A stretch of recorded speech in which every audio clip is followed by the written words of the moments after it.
இப்ப தேர்தல் வந்துடுச்சு. திமுக எப்படியாவது மக்களோட கோபத்தை திசை திருப்பணும்னா அந்த கருப்பு கொடி கருப்பு பலூன் எல்லாம் திருப்பி ஆரம்பிக்க முடியுமான்னு.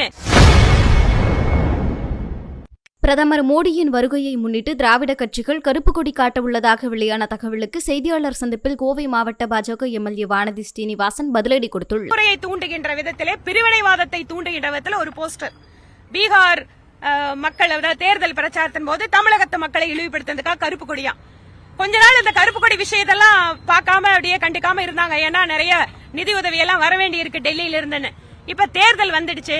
திமுக எப்படியாவது மக்களோட கோபத்தை திசை திருப்பணும்னா அந்த கருப்பு கொடி கருப்பு பலூன் எல்லாம் திருப்பி ஆரம்பிக்க முடியுமான்னு. அந்த என்ன சொல்லுவாங்களே பழமொழி, குரங்கு குட்டி வச்சு சூடு பாக்குற விதமா இப்ப இந்த முற்போக்கு அமைப்புகள் அப்படிங்கறத எங்களுக்கு சந்தேகமா இருக்கு.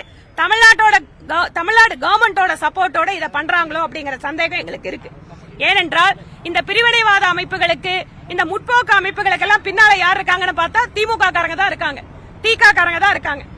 அதனால் இந்த கருப்பு பலூன் கருப்பு கொடி இந்த மாதிரி விஷயத்தை தமிழகத்தினுடைய அரசு அனுமதித்தால் தமிழகத்தினுடைய முதல்வர் எந்த இடத்திற்கு வந்தாலும் எந்த மாவட்டத்திற்கு வந்தாலும் பிஜேபி காரங்க இதே மாதிரி செய்வாங்க. ஏனென்றால் ஒரு நாட்டின் பிரதமர் வருகின்ற பொழுது, அதுவும் தமிழ்நாட்டுக்கு ஒரு பங்களிப்பு கொடுப்பதற்காக வருகின்ற பொழுது இதை கடுமையான எச்சரிக்கையோடு யார் அந்த நபர்களை என கண்டறிந்து அவர்களை முன்பாகவே கைது செய்து நடவடிக்கை எடுக்க வேண்டும் என்பது எங்கள் கோரிக்கை. செய்திகளை உள்ளது உள்ளபடி தெரிந்து கொள்ள ரெஃப்ளெக்ட் நியூஸை சப்ஸ்கிரைப் பண்ணுங்க.